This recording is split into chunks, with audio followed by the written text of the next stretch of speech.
Let's keep it on the hardwood, shall we? Lakers trying to make a playoff push in a crowded Western Conference. LeBron James and the Lakers taking on the Pelicans.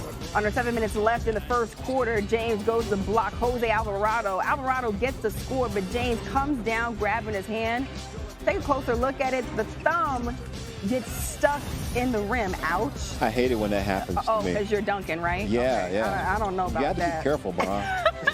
James is getting his hair wrapped up on the bench, but comes back into the game under 8 minutes left in the second quarter. James turns around, knocks down the jumper. The hand still works. Lakers lead by 1. Under 3 minutes left in the second, Luka Doncic, that goes in. Doncic has missed his last 11 three-point attempts dating back to Monday, trying to get things rolling.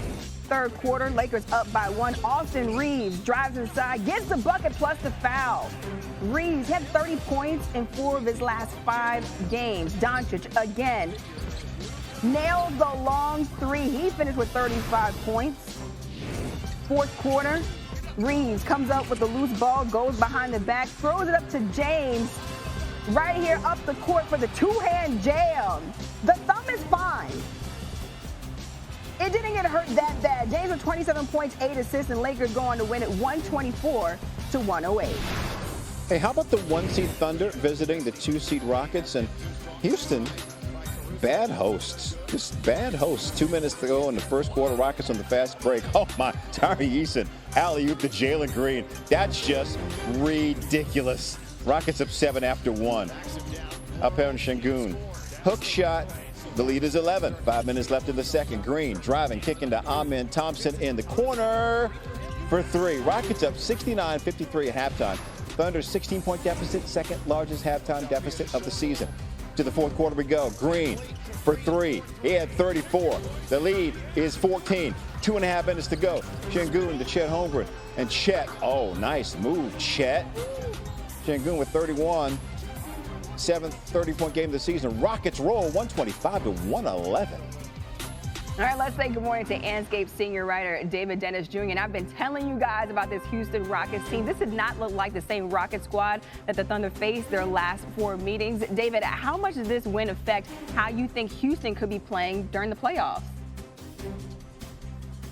Why you got me doing this? Why you got me here in the morning? Got to admit that I was wrong and that you were right. First thing, we can't be doing this now. Come on now. I feel like this is a setup. But you're absolutely right. I know. I got you. Go ahead. Talk your stuff. You were absolutely right. And I've been slow to come along on this Rockets team a lot because of how I felt about their fourth quarter execution and their offense. But that defense last night, that defense looks like a defense that can shut down anybody. Look at what they did to the best team in the league, namely the MVP, SGA. He only shot 2 free throws last night. Think about the discipline it takes for a guy who usually gets to the line 9 times to only shoot 2 free throws. They were in zone. They were in man. Amen Thompson was grinding on them and giving them a hard time. Then you add in the fact that Jalen and Şengün combined for 65 points. This looks like the Rockets team. I've been saying if you're in the West, you want to play this Rockets team, I'm going to have to eat crow. This looks like a Rockets team that you do not want to face if you're in the first round. Yeah, you definitely don't want to face this Rockets team, especially how they dial in on the defensive end of the floor. So the Rockets' magic number to clinch the 2 seed is now down to 2. After that, just 2 games separate the 3rd-seeded Lakers from the 8th-seeded Grizzlies. So, David, which of these teams do you trust more going into the playoffs? It's the Golden State Warriors, and it's not just the Warriors as a team. It is one person. It is Stephen Curry. Out of everybody, every player in the West, I trust Stephen Curry the most out of anybody to come through in the playoffs and execute. This guy has led multiple teams to championships, and right now he has been unleashed and unlocked with Jimmy Butler on that team. They've essentially played 2 weeks of playoff level basketball to stay out of the play-in, and look at the last 3 games that they played. On the road against Memphis, on the road against the Lakers, and then at the end of a 2-week road trip at home on a back-to-back against the Nuggets, where the guy on these 3 games is averaging 42 points during that stretch. He is playing at the best level we've seen him since they won a championship in 2022. I trust him individually above anybody else in the NBA to get a team to a championship. Steph Curry knows what time it is. The playoffs are right around the corner. As it stands right now, Steph and the Warriors would take on the Nuggets in the first round. David. Sports Center, Suns taking on the Celtics inside of TD Garden. Celtics enter the game 8 threes away from breaking the NBA record for most in a season. Previous record 1,363 from the Warriors in 22-23. Jaylen Brown pulls up from deep. That one is good. He'd have 31 points. A few possessions later, Jason Tatum, 1 dribble. He knocks down another 3. He'd have 23 points, 8 rebounds, and 8 assists. Early second quarter. Kristaps Porzingis from the top of the key. It's good. Celtics up by 13. That one tied the 3-point record. Peyton Pritchard, he shoots it, makes it. Celtics set a new NBA record for most threes made in a season, 1,364 and counting.